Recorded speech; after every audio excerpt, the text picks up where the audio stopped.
All right, welcome back to the Pick Six podcast show here on CBS Sports HQ. The NFL unveiled its all-decade team on Monday morning. The NFL knows when there's a lack of content and things to talk about, and they got this puppy out there. I'm sure it was already planned, maybe. As you can see, Tom Brady, Aaron Rodgers, the two quarterbacks named, 4 running backs, Frank Gore, Marshawn Lynch, LaShawn McCoy, and Adrian Peterson. In addition, actually a fifth, Darren Sproles was a flex on this team. Antonio Brown, Larry Fitzgerald, Calvin Johnson, and Julio Jones at wide receiver, and Rob Gronkowski and Travis Kelce at tight end. So myself, Will Brinson, along with Bryant McFadden, Sean Wagner-McGough, and Ryan Wilson, we're going to run through some of the details surrounding this. By the way, make sure to subscribe to the Pick Six podcast in its podcast form. This is the video show we do. The podcast is different, and it's separate, and we're going to have some awesome bonus stuff coming up. Danny Cannell and I are going to do quarterback prospect rankings, but I tease B-Mac and I and our pal Brady Quinn just recorded parts for a new show that'll be put together that takes a look back at a historical game between the Steelers and the Broncos. So be on the lookout for that. It'll be coming down the road. It's really good stuff. If you like football, you will love this show. Ryan, you should definitely check it out. Don't want to spoil the ending of the game, but you should check it out. What was the easiest offensive pick? I don't know why I'm taunting Ryan. B-Mac played on the team. Sorry, B-Mac. B-Mac, if you were looking at this list of offensive players, what would be the easiest? What was the easiest pick for you from an offensive standpoint? The easiest pick for me should be the easiest pick for you guys as well. TB12, I'm sorry. Tom Brady.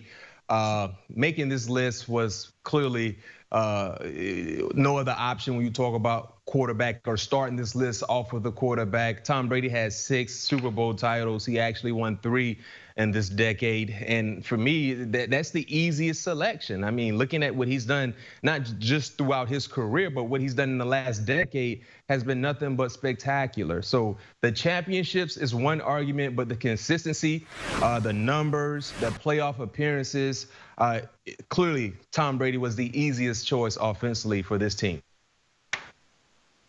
Brinson, I can't believe that you're bringing up Tim Tebow in the middle of this podcast and making me relive that. And B-Mac had to be there and watch it in person. Extremely disrespectful. Ryan, I just had to talk about it. I can't believe that. I mean, if you want to pin the podcast that B-Mac did last year where he went over the 2005 season, fine. The 2008 season, sure. This is unacceptable. That said, I'm going to keep it with the Steelers team. I'm going with Antonio Brown. I know in the last year or so, it's been a lot of mayhem around Antonio Brown, and it has actually made us forget how good of a player he actually was. But he balled out year after year after year in Pittsburgh. He was the go-to guy. He was arguably the best receiver in the NFL. And even after he worked his way out of Pittsburgh, if he had landed in New England and stayed there for more than 11 days, he would have balled out again. That one game he played, Tom Brady couldn't throw him the ball enough because he had no one else to target. So Antonio Brown got a new agent, it sounds like, today. We'll see what happens. But even if he doesn't play again, there's no doubt in my mind that he deserved to be on this list. He was that good of a player. And I have a quick question for B-Mac before Sean answers. During practice, B-Mac, would you have rather covered AB or Mike Wallace? At that time, give me Antonio. My last year was 2011, which was Antonio's second year, but he really kicked in the door with his star-like potential. But Mike Wallace was a bad man. But as Antonio learned the game, you didn't want to see 84 either. But for that question, that particular year, give me Antonio Brown. So for my answer, I agree with B-Mac. Anyone not saying Tom Brady is picking the wrong player. And it's not, B-Mac mentioned the Super Bowls. His individual stats actually aren't at the top of the table. That belongs to a different quarterback that we'll get to in our snubs. But his individual stats are good enough. He's 4th in passing yards, 2nd in touchdown passes, and where he really gains the separation is in the team stats. So if we want to use quarterback wins as an individual statistic, he has 122 regular season wins in the decade. The next closest player, Aaron Rodgers, has 96. I mean, that's unfathomable that he won that many more games than the next closest player. And he had that 4-game suspension thrown in there where he couldn't play in those 4 weeks. So it's also remarkable when you think about at what age he was doing this. I mean, I remember entering the decade, there was, discussions about can the Patriots win in a post-Spygate world? And then they rip off 3 Super Bowls with Brady approaching and in his 40s. So I think it's Tom Brady. He doesn't have the best individual numbers, but just his historical significance to the game and how much he improved that in the last 10 years, I think was impossible to ignore. See, and that's why my answer is actually the correct answer. I'm sticking with the Patriots, but I'm not going with Tom Brady. I don't disagree with Tom Brady. I actually went to his stats page and be like, all right, let's dig into let's see if Brady was really that great. And you're like, oh, actually, no, he averaged 4,300 passing yards and like 36 touchdowns per year over those 10 years, which is insane. And those weren't even his best statistical seasons. However, the guy that deserves the easiest nod here is Rob Gronkowski, because Gronk is so much better than any other tight end, maybe in the history of the game, and definitely better than any other tight end from 2010 to the end of the decade. Now, Gronk retired after 2018. Obviously, he didn't play last year, but you notice what happened to the Patriots with Gronk gone? Their offense stunk. Their offense had been great for the last decade with Tom Brady throwing, and the second Gronk leaves, they stink. They were trash. They were horrible. You can want to pin it all on Brady, but they weren't good. Gronk averaged per 16 games, 110 targets a season, 72 catches, 1,094 yards, and 11 touchdowns from 2010 to 2018. I know he didn't play in every single game. He still averaged over 800, almost 875 yards and 9 touchdowns per season. He was a monster, a game changer. He fueled the New England Renaissance. And to me, it's a gross miscalculation by the voters here that he was not unanimous. What is happening here? He absolutely should have been unanimous. That was a surprise for me. B-Mac, what was a surprise for you in terms of an offensive selection on this list? Well, the biggest surprise for me offensively was Frank Gore. And I'm selecting Frank Gore not because he's not deserving of being on the all-decades team, but I'm surprised they actually gave him the recognition that he's deserving of receiving. For such a long time, Frank Gore has kind of gone under the radar with how well he's played, with being so durable and being consistent, that a lot of attention usually goes to other running backs, because he goes about his business the right way. He's a quiet guy, but he's very, very productive. And you don't hear him, but you feel him when you look at him play the game. So for me, the biggest surprise was seeing Frank Gore make this list, because if Frank Gore was not on this list, looking at what he did for many different teams, just being successful wherever he played, whatever uniform he put on, he was successful in the last decade. Seeing him on this team, they got it right. And I'm surprised that they got it right. Frank Gore jumped out to me, too, on this list, but I'm going to go with Calvin Johnson, Megatron. Let's see the numbers. In the 6 seasons between 2010 and 2015, only 62 touchdowns. He had more than 8,000 yards. But I will point this out. He only had 5 rushing attempts and no rushing attempts his last 4 years. Look, man, I'm grasping at straws. He deserves to be on this list. I think it's amazing that he retired in 2015 and he still made the list based on just 6 seasons, and he still dominated. Although he could have run the ball a little more, he didn't do that. An amazing career for him, an amazing decade for him. He should be a first ballot Hall of Famer. I was just impressed going back, looking over his numbers. So I was more surprised at how good he was, and I'd already forgotten how good of a player he had been in just those 6 seasons this decade, John. Yeah, so I agree with BMAC, actually. It was Frank Gore, and I think that's the name that jumps off the list to everyone. I'm going to go with a slightly different angle, though. Like, I'm not sure he actually deserved to be on the list like BMAC was saying. And I say that as someone who thinks he's a clear Hall of Famer. I think the discussion that he's not a Hall of Famer is absurd. But I think if you look at the past decade, was there any season at any point where Frank Gore was, say, top 3 at his position group? I don't know if you can make that argument. And obviously his greatest skill, in addition to just being a good player, is that he stayed healthy and has been so durable as he's gotten into his late 30s. And that's a remarkable achievement. But he's second in rushing yards in the decade. But if you look at his efficiency, he's averaging only 4.1 yards per carry. And then you look at LaShawn McCoy, who made the list. He led the league in rushing yards in that span. He was up to 4.6 yards per carry. So, look, I love Frank Gore. I just don't know if he was ever a top 3 position player at his position group, and that's why I was surprised he got in. But I'm not going to go up in arms about it. He's a great player, and like I said, he is a Hall of Famer. I mean, I don't think Frank Gore's the guy to get worried about running back. My biggest surprise was Darren Sproles. I love Darren Sproles. I think he's awesome. I just take a little bit of umbrage with what the committee or whoever put together this list did. For starters, 4 running backs? It's the 2010s. How about we get like 6 wide receivers? Like, it's a passing league now. We don't need 4 running backs. I mean, I don't mind it for this list, but like I also think that they did flex as a way to shoehorn in a guy like Darren Sproles, who is not a dominant runner and not a dominant receiver. I mean, if you look at his stats from 2010 to 2019, yeah, he had 3 Pro Bowls, but 352 rushing yards, 266 and a half rushing yards per season. 396 receiving yards is great.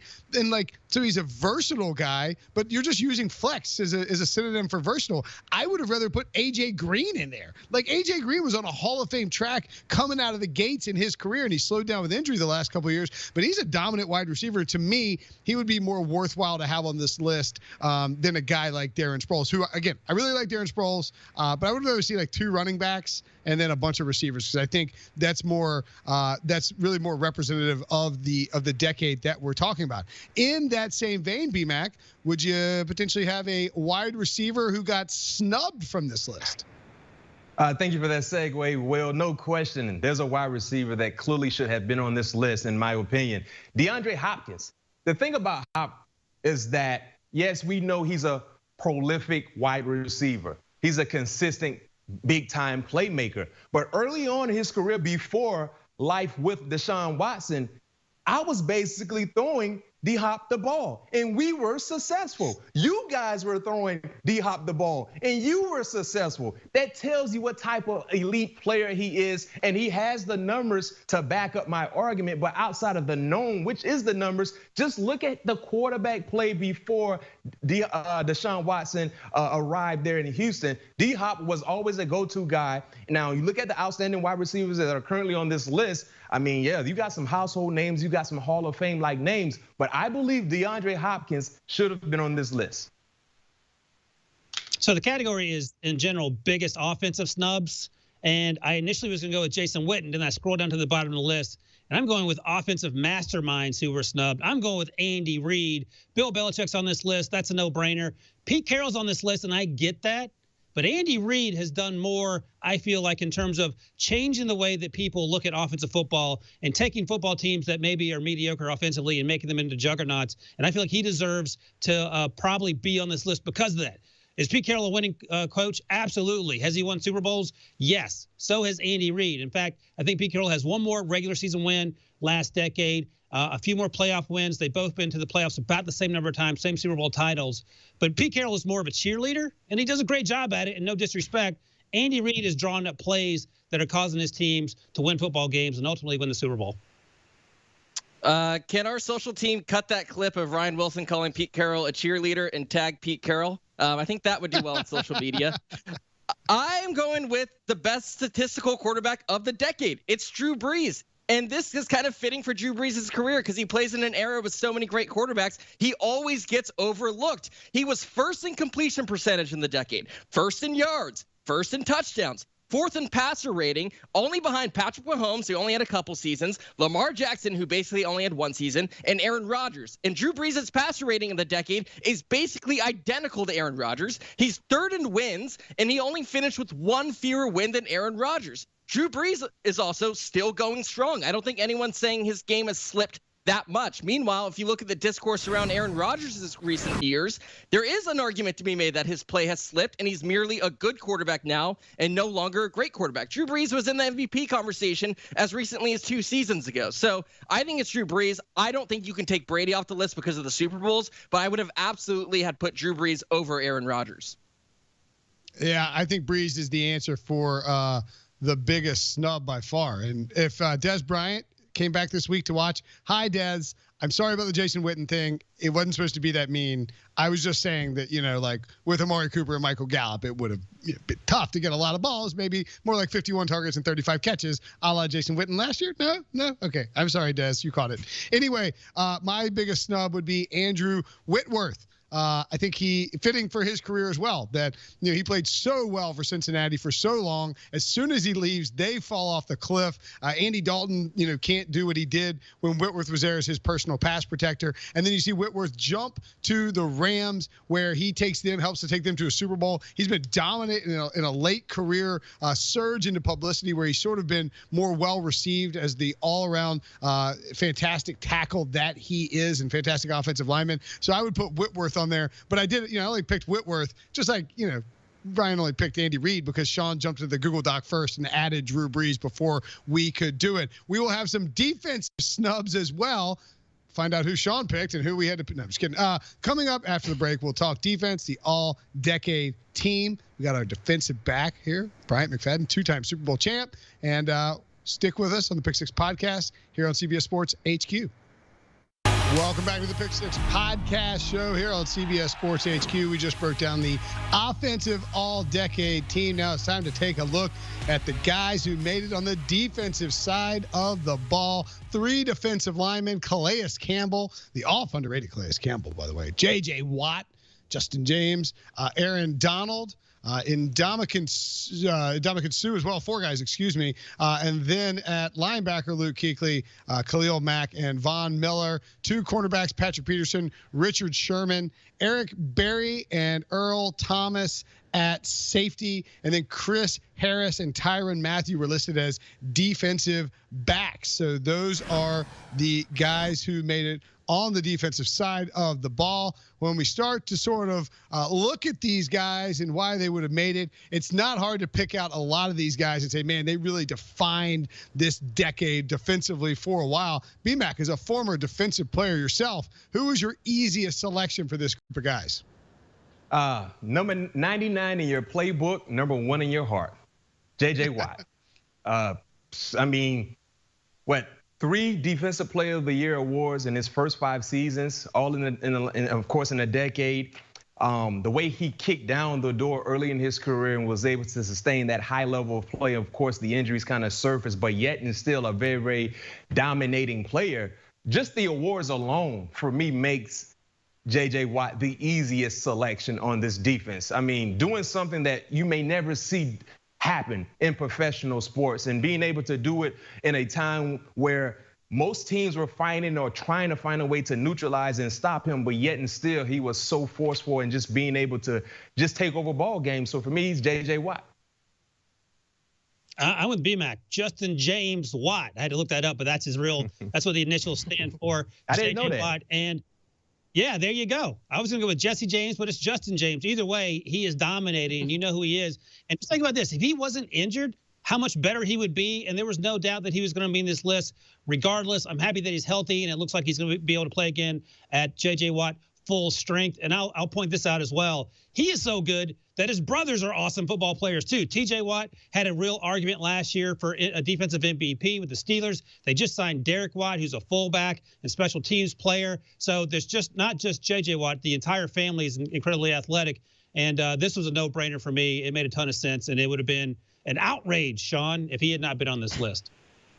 Yeah, I can't disagree with you guys. I will go with Richard Sherman, less obvious than J.J. Watt, but I think equally deserving of being in that conversation as a no-brainer. He checks all the boxes. So I think he was probably the best corner of the past decade. I mean, you look at the stats. He was ignored in so many games on his sideline in Seattle, and he still led the league in interceptions. So he was in the decade. So he was still doing that with a limited amount of targets coming his way. He was on an iconic defense that's going to be remembered for years to come in the Legion of Boom. He won a Super Bowl, and he delivered the iconic moment in that NFC Championship game. That will be a play that will always start his highlight reels whenever he does retire. So for me, it was Richard Sherman, and you can't knock the idea that his personality, I felt like, was kind of magnetized how good he was and kind of changed the way we look at corners. And that I talked about that tip play with Michael Crabtree in the end zone, him doing that interview with Aaron Andrews. That will be a moment I don't think anyone will ever forget. That is true. Look, I went a little bit. I don't want to say it's off radar. I mean, like, he's an easy pick, Aaron Donald. The only reason I think that and I agree. Like, I think J.J. Watt is a great pick because he defined this defense, defined defensive play. I think Richard Sherman's a good choice too. You look at Watt, takes over basically the entire decade, but has been banged up a little bit later in his career. Aaron Donald, though, even though he was drafted in 2014, and so he's only played in 6 seasons so far. It feels like a lot more than that. He has 5 All-Pros and 6 Pro Bowls. He had a 20.5 sack season as a defensive tackle. He's had 20 or more tackles for loss 3 different times. He had 41 quarterback hits in 2018. The man is a force. It's unbelievable. He fell where he did in the draft. Like, he should have really been one of the first overall pick, arguably. Maybe not, because that draft was really good, but you get the point. I just think Aaron Donald, a force of nature and an easy selection. Not all the selections were necessarily good. BMAC, if you had a pick that you looked at that you were surprised that they made it, what would you go with? I love watching this player play when he played. He retired from the game earlier than what was expected. And I'm going with Patrick Willis. And the reason why I'm going with Patrick Willis, guys, is because in the last decade, he only had 4 healthy seasons. And at that time, he still was playing at a high clip, but yet and still, he wasn't the same guy that we saw early in his career. And only playing in 4 seasons, having 4 healthy seasons in a decade, I don't know if that's enough to warrant being on the all-decade list. And I'm not taking away from what he did professionally in his career, because he's one of the best linebackers to lace up his cleats, especially out there in San Francisco. But when you look at the list and looking at some of the guys we have highlighted, we've seen more consistency. We saw the longevity show up. And we really didn't see that because of the injuries, and then, of course, because of the early retirement. So I'll go the biggest surprise, Patrick Willis. My surprise player is surprised in a good way. It's Geno Atkins, the defensive tackle for the Bengals. And you just forget how good he was, because he played in Cincinnati on teams that actually won football games in the regular season, but they never made it in the playoffs. They obviously struggled a lot last year, to the point that Ryan Fidley, NC State, very own, had to play some football games. But when you look at Geno Atkins' production and you sort of remember back to how good he is, he was pretty much unblockable for most of his career. There's a 4-year stretch between 2015 and 2018. He had 39 sacks from the interior defensive line spot. He is deserving of this award, of this recognition. I was just surprised at how good he was, because he's sort of been lost in the mix playing for the Bengals, a team that hopefully is going to be able to turn things around when they draft Joe Burrow, but had a forgettable season in 2019. Right, I like that when John Breach isn't here, we talk about the Bengals season as forgettable instead of dunking all over them. My pick was Eric Berry, and it was kind of the same argument BMAC made with Patrick Willis. And I don't want to take anything away from what Eric Berry accomplished over the past 10 years. I mean, he overcame cancer, came back, was a high-level player whenever he was healthy enough to play. But the problem with putting him on this list that I had is that he basically only had 5 healthy seasons in the decade. And I don't know if that was enough, especially when you had, in my eyes, 3 other safeties who were on the field a lot more and had just the same amount of impact when they were on the field. He's a great player. I don't want to take away anything that he did. I just think in the absences certainly weren't his fault. It's bad luck. But I think they have to be factored in the discussion.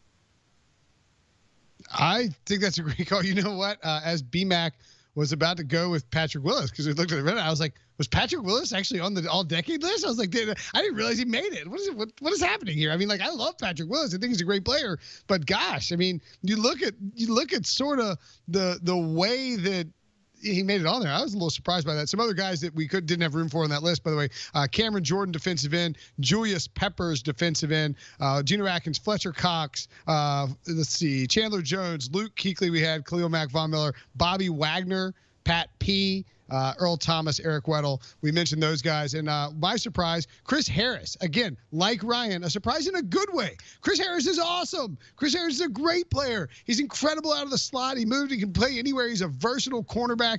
And he is the only undrafted player to make this list. Think about that. To go from an undrafted player in the NFL to make 4 Pro Bowls, to win a Super Bowl, and to be named to the all-decade team, that's freaking great. By the way, again, if you're going to have 2 defensive backs and 3 safeties and 3 cornerbacks on your defensive team, have some more wide receivers.